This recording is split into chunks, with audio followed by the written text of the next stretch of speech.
والتین والزیتون وطور سینین وہذا البلد الامین لقد خلقنا الانسان فی احسن تقویم ثم رددناہ اسفل سافلین. انسان کی اللہ تعالیٰ نے تخلیق تو کی ہے بہت اعلیٰ حساب پر، اور اس میں در حقیقت اشارہ ہو رہا ہے اس کے وجود روحانی پر. وہ وجود روحانی کہ جس کے آنے کی وجہ سے حضرت آدم علیہ السلام کے جسد میں پھر تمام فرشتوں کا مسجود بنا دیا گیا. فسجد الملائکۃ کلھم اجمعون، تمام کے تمام فرشتے حضرت آدم کے سامنے سجدے میں گر گئے. یہ ہے احسن تقویم. لیکن پھر یہ روح ڈالی کہاں گئی ہے؟ وہ اسفل سافلین، یہ وجود حیوانی ہے. اس کے مختلف پہلو ہیں. ایک تو یہ کہ نوٹ کیجئے کہ جس قدر لاچار اور بے بس انسانی بچہ ہوتا ہے، کسی حیوان کا بچہ اتنا بے بس نہیں ہوتا.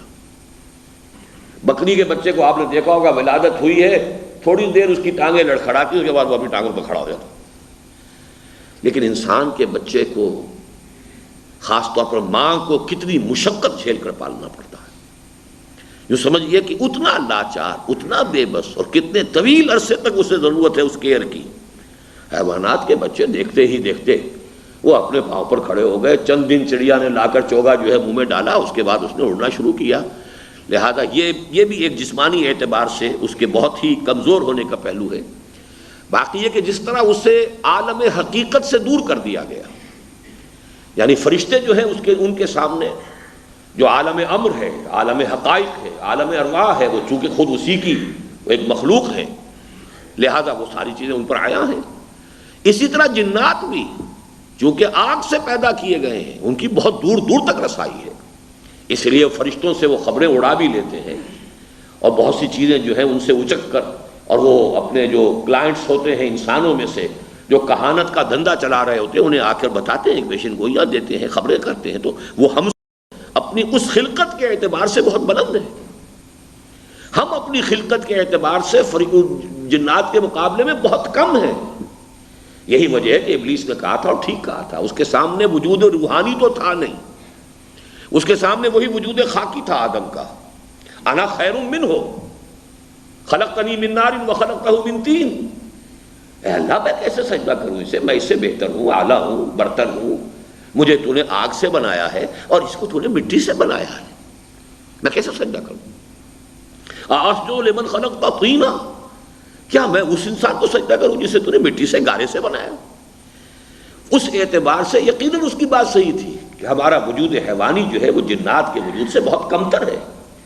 ہم بڑے بڑے راکٹ ایجاد کر کے اور نہ معلوم کیا کیا، crore billions and billions of dollar سے وہ ہے جو ایک دفعہ جو کہیں بھیجا جاتا ہے کوئی سیارہ، اور جو جاتی ہیں شٹلز جاتی ہیں، تب کہیں جا کر تھوڑی دور تک ہے رسائی. وہ بھی ہماری کہاں تک ہوئی ہے رسائی؟ ابھی بس ذرا چاند کے اوپر پاؤں رکھ کر آ گئے ہیں، باقی ابھی تو بٹر گشتی ہو رہی ہے، ادھر ادھر دور سے دیکھ داکھ کے آ جاتے ہیں. باقی اور کہیں کسی سیارے پہ اترنے کا تو کوئی سوال پیدا نہیں ہوا ابھی تک. لیکن جنات کی رسائی بہت دور تک ہے.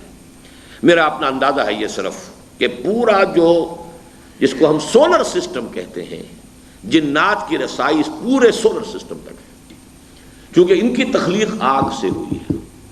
اور سورج کا معاملہ جو ہے چونکہ وہ ہے در حقیقت ان کا مادہ تخلیق، اس حوالے سے ان کو کچھ ایسی پروٹیکشن حاصل ہے کہ یہ پورا سولر سسٹم جو ہے یہ ان کی گویا کہ جو بھی اللہ تعالیٰ نے ان کے لیے حدود رکھی ہوئی ہیں ان کے اندر شامل ہے. جبکہ ہمارا معاملہ یہ ہے کہ ہم بہت ہی کمزور ہیں.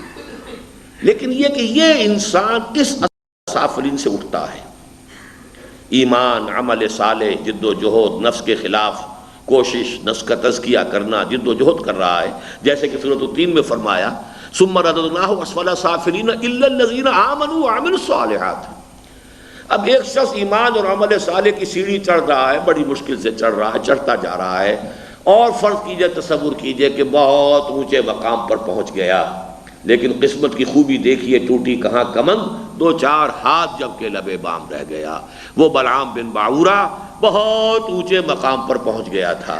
وَلَوْ شِئْنَا لَرَفَعْنَاهُ بِهَا، ہم چاہتے تو اسے اور آخری منزلوں تک لے جاتے، لیکن وہ بدبخت جو ہے وہ ایک ہی، جیسا کہ میں نے لفظ استعمال کیا ہے اپنی اس تقریر میں جو آپ سن چکے ہیں، کہ بڑے سے بڑا ٹینک ہو، اس میں ایک سوراخ ہو جائے وہ بھی کافی ہوگا.